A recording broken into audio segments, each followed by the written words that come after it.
खुदा यीशु मसीह के अजीम और जलाली नाम से मेरी तरफ से सबको सलाम। क्योंकि हम सब जानते हैं कि आज मुबारक जुमा है जो तमाम दुनिया के लिए बहुत ही अहमियत का हामिल है। क्योंकि इस दिन मसीह खुदावंद ने हमारे लिए सब बनीनो इंसान के लिए सलीब पर अपनी जान दी और सलीब पर 7 कलमात कहे। उनमें से हम आज पहला कलमा देखेंगे जो कि उसका हवाला है लूका 23 बाब की 34 आयत। उसमें लिखा है, यीशु ने कहा, ए बाप उनको माफ़ कर क्योंकि ये नहीं जानते कि क्या करते हैं। यीशु मसीह ने सलीब पर और भी 6 कलमात कहे, लेकिन मसीह खुदावन ने सबसे पहला कलमा जो माफ़ी का है उससे शुरुआत की। इससे हम इस बात का अंदाज़ा लगा सकते हैं कि माफ़ी हमारी ज़िंदगी में कितनी अहमियत रखती है या माफ़ी हमारे लिए कितनी ज़रूरी है। क्योंकि यीशु मसीह ने सलीब पर जो सबसे पहला कलमा कहा या अपनी ज़बान को खोला वो है, ए बाप इनको माफ़ कर। क्योंकि हम जानते हैं कि उस टाइम पे जब यीशु मसीह सलीब पर थे वो किस दुख में थे, किस तकलीफ में थे, किस अजियत में थे। और हम अगर आज अपने आप को वहाँ पर रख कर देखें तो क्या हम तस्वर कर सकते हैं कि हम अपने साथ जुल्म करने वाले के ख़िलाफ़ हो, और जब हम अपने आखिरी सांसों पर हों क्या हम उन्हें माफ़ कर सकते हैं। लेकिन खुदा यीशु मसीह ने हमें वो अपना नमूना दिखाया जो वो अपनी तालीम में कहते थे कि अपने लिए और अपने दुश्मनों के लिए खुदा से दुआ करो। और खुदा यीशु मसीह ने हमें जो सिखाया था उन्होंने अपनी प्रैक्टिकल लाइफ में करके दिखाया।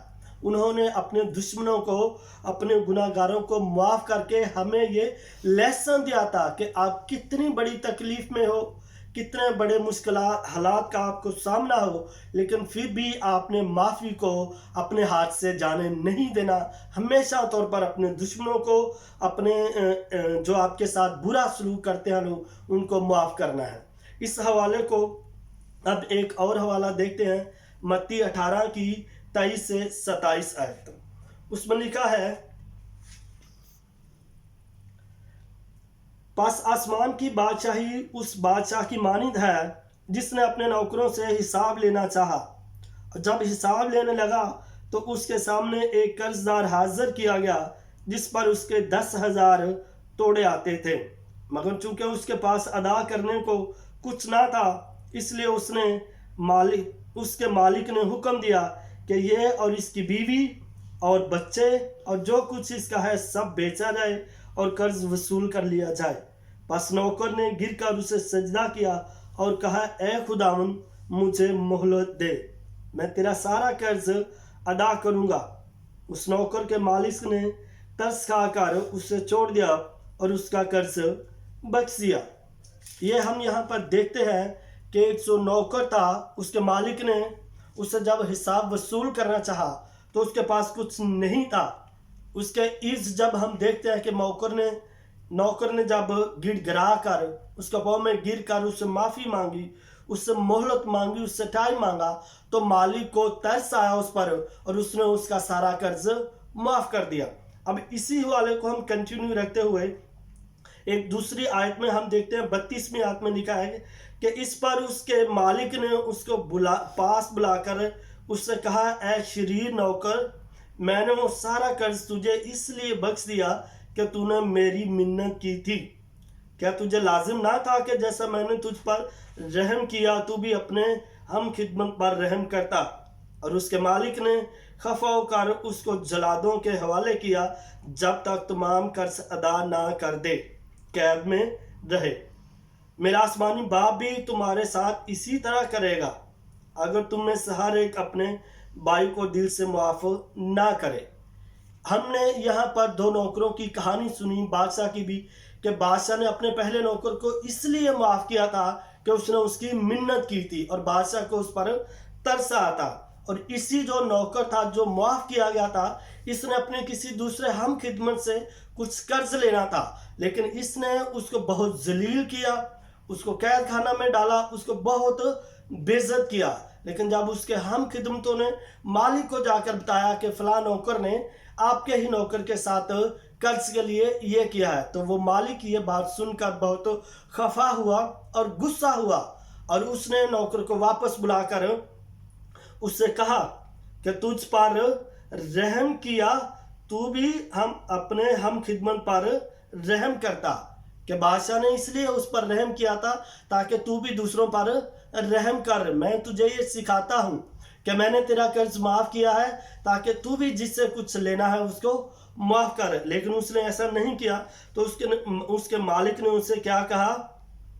मालिक ने उससे खफा होकर उसको जलादों के हवाले किया। हम सोच सकते हैं कि जब कोई बंदा जलादों के हवाले किया जाए तो उसका क्या हश्र होता है, ताकि जब तक तुम कर्ज अदा ना कर दे।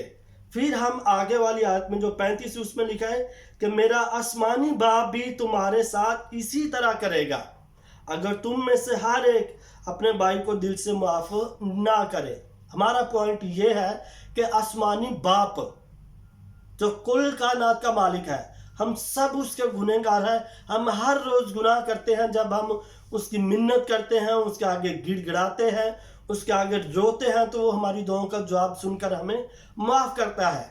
और हमें भी चाहिए कि जो लोगों ने हमारे खिलाफ गुनाह किया है, हमें परेशान किया, हमें दुखी किया है, हम भी उनके गुनाहों को माफ़ करें। इसी से रिलेटेड हम एक और हवाला देखेंगे, मत्ती 6 की 12 आयत।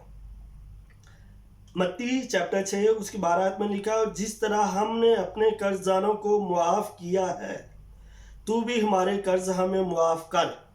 ये वो दुआ है जो खुदावंद यीशु मसीह ने अपने शागिर्दों को सिखाई कि जब तुम दुआ करो तो इस तरह दुआ करना।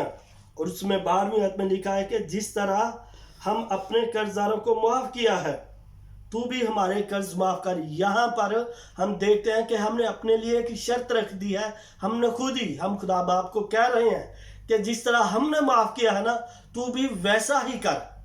तो इसका मतलब क्या है कि अगर हमने किसी को गुनाह माफ़ नहीं किया तो खुदा बाप हमारे साथ वैसा ही करेगा।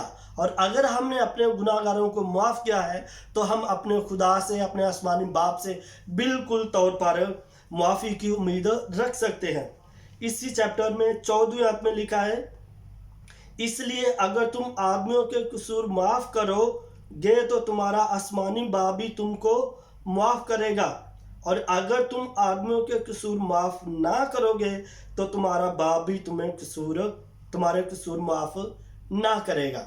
हम यहाँ पर देखते हैं कि खुदा की तरफ से भी ये जो कलाम में लिखा गया है कि एक शर्त आयद है कि जिस तरह तुम अपने कसूरवारों को कसूर माफ़ करोगे, आसमानी बाप भी वैसा ही करेगा। क्योंकि मसीह खुदावन ने सलीब के ऊपर हमें एक नमूना दिया था। उसके जो कसूरवार थे, जो उसको सता रहे थे, जो लान तान कर रहे थे, उसने आखिरी लम्हात में कहा, ऐ बाप इनको माफ़ कर क्योंकि ये नहीं जानते। हालांकि वो जो कुछ कर रहे थे प्रैक्टिकली तौर पर वो जान रहे थे, लेकिन रूहानी तौर पर मसीह खुदावंद को पता था कि ये लोग नहीं जानते। उनके लिए माफ़ी की शफायत की गई। इसी तरह हम पर फ़र्ज़ है, और मैं चाहता हूं, बल्कि हम सब चाहेंगे कि आज हम खुदावंद मसीह के इस पहले कलमे से अपनी अपनी ज़िंदगी में एक नया रूल बनाएं, एक नया असूल बनाएं, और हम ट्राई करें कि हमारे साथ जो भी कोई बुरा करेगा, जो भी हमारे खिलाफ में कुछ बोलेगा या सोचेगा, हमें बाज़ का पता चलता है फलां शख्स ने आपके बारे में ये कहा, फलां शख्स ने आपके बारे में ये कहा, तो हमें उस पर ध्यान नहीं देना। हमारा फोकस ओनली माफ़ी पर हो, क्योंकि हम चाहते हैं कि हम खुदा के बेटे हैं, हम मसीह के पैरोकार हैं, हमें खुदा के फजल से हैं। तो अगर हम ये सब कुछ साबित करना चाहते हैं तो फिर हमें मसीह के हुक्मों को मानना पड़ेगा। फिर हमें खुदा की जो बाइबल है, जो खुदा का कलाम है, उस पर अमल करना होगा। खुदा मसीह हम सबको इस कलाम के वसीला से बड़ी बरकत है। आमीन।